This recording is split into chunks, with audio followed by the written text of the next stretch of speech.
paragraphs. It takes a whole bunch of them to make a book. And to make one living cell takes trillions of these amino acids in precise order.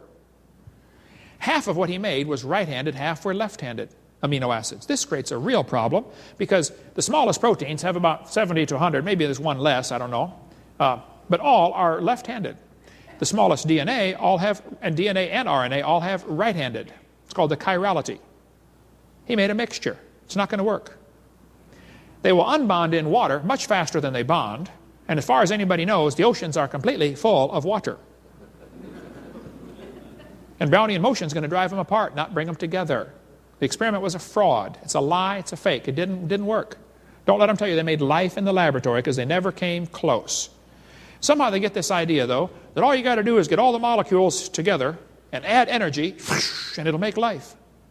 Okay, well, then let's do a science experiment. Let's put a frog in a blender and turn it on. In just a few moments, you will have frog nog. You will have all of the energy required to make a frog, all of the molecules required to make a frog in one place. Right?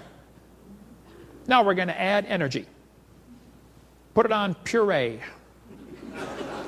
Leave it on for 1,000,000 years. Nuke it, microwave it, zap it with jumper cables. I don't care what you do to it. How long will it take to reassemble the frog? It ain't going to work, is it? No. We don't have a tree of life. They put this in the textbooks like, yes, boys and girls, humans evolved from bacteria billions of years ago. It's in all the textbooks. This is pure propaganda value. That's what it's in there for. There's no evidence for any of it. Even Mary Leakey said those trees of life with the branches of our ancestors are a lot of nonsense. Stephen Gould said, the evolutionary trees that adorn our textbooks are not the evidence of fossils. They make this stuff up. It's imagination. This textbook says, all the many forms of life on Earth today are descended from a common ancestor, found in a population of primitive unicellular organisms. There's no such thing as a primitive unicellular organism. And then it says, no traces of those events remain. Yes, boys and girls, we know what happened, but there's no proof. This textbook says the humans, the birds, and the crocodiles have a common ancestor. Isn't that the impression they're trying to get across? Look, folks, everything inside that circle is pure religious speculation, not science. They might want to believe that, but that's not science. It's a lie. It's based on pure imagination. Anybody that teaches that is in trouble when they stand before God. Jesus said, if you destroy a child's faith, you're in serious trouble. Read Matthew chapter 18. Then they tell the kids, because something is smaller, it is simpler.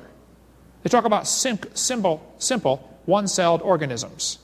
Look, a paramecium is single-celled, but it's not simple. One paramecium is more complex than the space shuttle. And you can put thousands of those into a drop of water. Smaller is not simpler. Here's a paperclip around a microchip. This ant is holding a microchip in his mouth. That microchip can process every letter of the Bible 200 times per second. Smaller is more complex. I'll show you. Let's compare the brain of a honeybee to the NASA Cray computer, the YMP C90, at one time the world's fastest computer. The Cray computer is huge. The brain of the honeybee is tiny. The Cray computer did 6 billion calculations per second. They estimate the honeybee's brain does 1,000 billion per second. The Cray computer uses many megawatts. The honeybee uses 10 microwatts. Extremely efficient. The honeybee can fly 1,000,000 miles on 1 gallon of honey. Let me see you make a machine that gets 1,000,000 miles per gallon. The Cray cost $48 million. The honeybee's brain is pretty cheap. You splat them on your windshield all the time. Many people scramble when the Cray breaks down. The honeybee heals itself. The Cray weighed 2,300 pounds. The honeybee's brain doesn't weigh too much. Let's see, what can we conclude? The supercomputer was huge, slow, inefficient. You had to babysit the dumb thing. But everybody knows it had to be designed. Right? There's nobody with half a brain that'll tell you the Cray came from an explosion in an electronics factory. It was designed, okay? And yet they turn right around and think the honeybee evolved. And the brain of a human is a lot more complex than a honeybee. A lot more complex. Did you know your brain is capable of a memory capacity of storing all the information of the British Library? And it has a computational speed in bits per second equivalent to the entire national telephone system. Just in 3 pounds of gray matter. It's estimated there are more connections in your brain than there are electrical connections in the world. How many times have 2 wires been put together and crimped or soldered or clamped together somehow? Wire nutted in the world? Your brain probably has more than that in the number of connections. Just one brain. I asked a professor one time, I said, "Sir, do you believe your brain is nothing but 3 pounds of chemicals that got together by chance over billions of years?" He said, "Yes, I do." I said, "Then how can you trust your thoughts and the reasoning processes? Maybe you got a chemical in there backwards." He did, by the way. Anybody that believes they come from a rock has several of them in there backwards, in my opinion. Then they tell them, well, DNA proves evolution. Just about every debate I do, they'll say, DNA proves evolution. Oh, let's talk about this. This textbook says we have evidence from molecular biology, talking about the DNA, deoxyribonucleic acid. This book says Darwin speculated that all forms of life are related. This speculation has been verified because of DNA sequences. This is a lie. There's nothing about DNA that has helped verify evolution. The DNA is the most complicated molecule in the universe. One DNA strand is about 6 or 7 feet long. Average person in this room has 50 trillion cells in their body. Each of those contains 46 DNA strands, except for the gametes, they got 23. If you took all the DNA out of your body, it would fill about 2 tablespoons. But if you unwound it and stretched it out, this really complex, tight molecule would stretch out, and you could tie them all together, and one person's DNA would stretch from Earth to the moon and back 5 million round trips out of 2 tablespoons. It's got the most complicated code ever in the history of the world. If you typed out the code found in your DNA, when you got done typing, you'd have enough books to fill Grand Canyon 40 times. Does anybody work with computers at all? Let me see you get 40 Grand Canyons full of books, condense it to software. CD-ROM, PK-zip, I don't care what you use, SciQuest. When you're all done, though, it has to fit into 2 tablespoons. My Heavenly Father did it. He's pretty smart, ain't he? David said, I will praise thee, for I'm fearfully and wonderfully made. He didn't even have a microscope, and he could figure it out.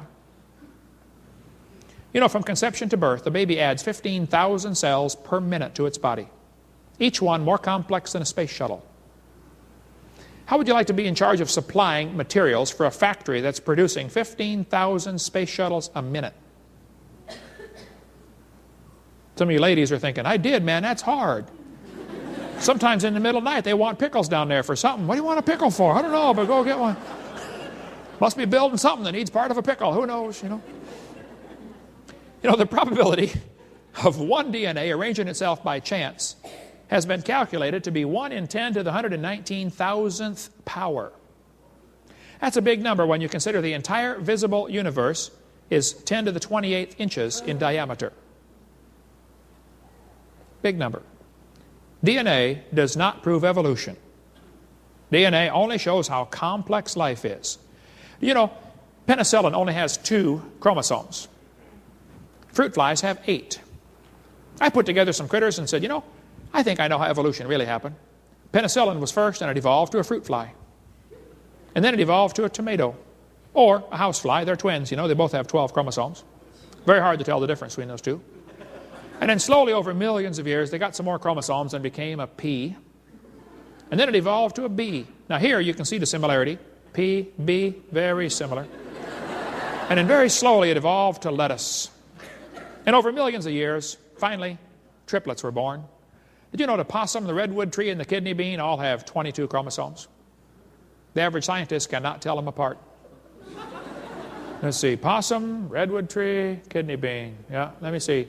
Tree, got it. Possum, oh, we got it, folks. There we go. And then slowly, over millions of years, we evolved to a human. Here we have 46. And if we can just get 2 more, we're going to be a tobacco plant. Sometimes I'll get on the elevator and I'll say, man, you're evolving. You're way ahead of me.